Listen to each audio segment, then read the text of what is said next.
اگر تو وہ اپنی قیمت پر ہی آپ کو دے رہے، یعنی بعد میں بھی آپ جتنے بھی مہینوں میں آپ نے جو ان کو رقم دینی ہے وہ اتنی ہی ہے جتنی وہ موجودہ رقم آپ سے ڈیمانڈ کرے، تب تو ٹھیک ہے۔ لیکن اگر اس کے اوپر کوئی ایکسٹرا وہ لے رہے چارجز، تو پھر آپ اس کی پھر قرض لے کر قربانی نہیں دے سکتے قربانی۔ صرف اگر کسی اور سے اگر آپ کو قرض مل جاتا ہے تو تب پھر لے کر قربانی کی جا سکتی ہے، یہ اس صورت میں ہے۔ لیکن اگر قرض نہ ملے بالفرض، اگر کسی کے پاس اتنا انتظام نہ ہو، تو پھر آپ کو پھر اپنی جو چیزیں ہیں وہ ہی سیل کرنی پڑیں گی، وہ سیل کر کے پھر آپ کو قربانی کرنی پڑے گی۔ تو اسی طرح قربانی کے لیے آپ کے پاس اگر 7.5 تولہ اگر کسی عورت کے پاس سونا ہے، یعنی صرف سونا ہے اس کے پاس، اور کوئی بھی مال نہیں ہے، اور ضروریات زندگی کی جو ہے، اور اس کے اوپر کوئی قرضہ بھی نہیں ہے، یعنی اگر کسی انسان کے اوپر قرض چڑھا ہو اور وہ قرضہ ادا کرنا چاہ رہا ہو، یا قرضہ اپنا جمع کر رہا ہو، تو قرضے کی رقم کو مائنس کیا جائے گا۔ قرضہ مائنس کرنے کے بعد جو آپ کی رقم بچے گی، پھر اس پر حساب لگایا جائے گا کہ اب آپ کے اوپر قربانی واجب ہو رہی ہے یا نہیں ہو رہی۔ قربانی جو ہے یہ بڑا ہی پیارا اللہ تبارک و تعالیٰ کی طرف سے ہمارے لیے تحفہ ہے، اور اس میں اللہ تبارک و تعالیٰ نے بے حساب برکتیں رکھی ہیں انسان کے لیے۔ اچھا، ایک اور غلطی جو اکثر لوگ کرتے ہیں کہ آپ نے اگر کسی نے گھر میں ایک جانور لایا کہ ایک بکرا ہم نے ذبح کر دیا تو اب ہمارے گھر کی طرف سے ہر سال قربانی ہوگی، تو ایسا نہیں ہے۔ کسی ایک شخص کی طرف سے قربانی ہو جائے گی، سب کی طرف سے نہیں ہوگی۔ لیکن اگر قربانی سب پر واجب نہیں ہے، یعنی گھر میں 2 4 5 لوگ ہیں، یا 2 لوگ ہیں، میاں بیوی ہیں، بچے ہیں، تو بچوں پر تو ہوگی نہیں قربانی۔ لیکن اگر بیوی صاحب نصاب نہیں ہے تو پھر شوہر کی طرف سے قربانی ہوگی۔ شوہر اگر صاحب نصاب، اگر دونوں ہی نہیں ہیں تو پھر دونوں کے اوپر سے نہیں ہوگی قربانی۔ لیکن اگر بالفرض دونوں ہی صاحب نصاب ہیں تو پھر دونوں کے اوپر قربانی دینا واجب ہوگا۔ ایسا کرنا کہ ایک سال میں نے اپنے نام سے قربانی کر لی، شوہر کہے کہ میں نے اپنے نام سے کی، اس سے اگلے سال بیوی کے نام سے، اس سے اگلے سال والد کے نام سے، اس طرح نہیں ہوتا۔ یعنی اگر گھر میں زیادہ لوگ ہیں، جیسے بچے ہیں یا والدین ہیں، تو پھر جو گھر کے سربراہ ہوں گے تو پھر اسی طرح کہ سربراہ کی طرف سے قربانی دی جائے، یعنی سربراہ کے اوپر جو ہے وہ قربانی واجب ہوگی۔ اگر باقی لوگ بھی صاحب نصاب ہوں گے تو سب پر قربانی لاگو ہوگی۔ اچھا، ایک اور غلطی جو لوگ کرتے ہیں، جو مین مسٹیک ہے، بڑا جانور لیا جیسے گائے یا اونٹ وغیرہ، تو اب اس میں 7 حصے ہوتے ہیں۔ جی، لوگ کہیں گے ہم تو صرف 3 یا 4 لوگ ہیں، ہماری تو قربانی ایک ہو گئی، تو اب باقی کو ہم کیا کریں کہ صدقہ کر دیں؟ نہیں، ایسا بالکل نہیں کرنا۔ وہ آپ کا پورا جو 7 حصے ہیں وہ صدقہ میں پورا جانور چلا جائے گا، قربانی آپ کی نہیں ہوگی۔ اس بات کا آپ نے دھیان رکھنا ہے۔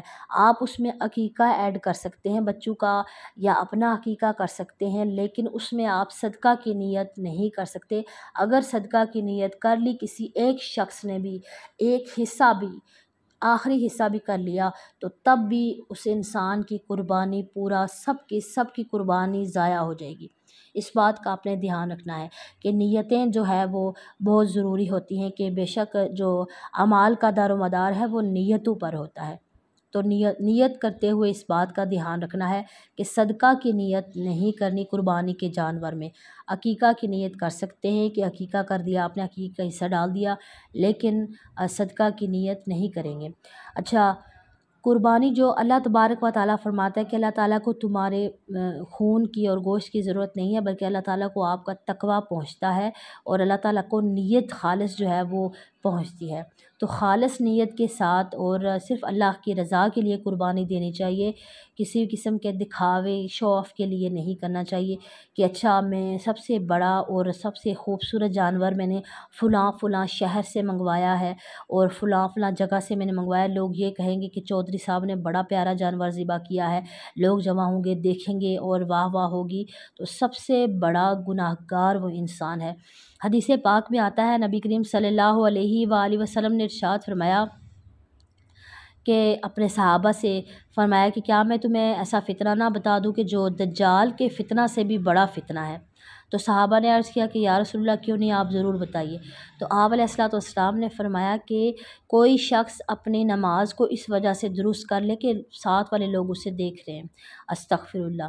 تو یہ یعنی کتنی بڑی بات ہے۔ تو اسی طرح ہر عبادت میں اگر انسان کوئی بھی دکھاوا کرے گا، شو آف کرے گا، تو وہ پھر دجال کے فتنہ سے بھی بڑا فتنہ ہے۔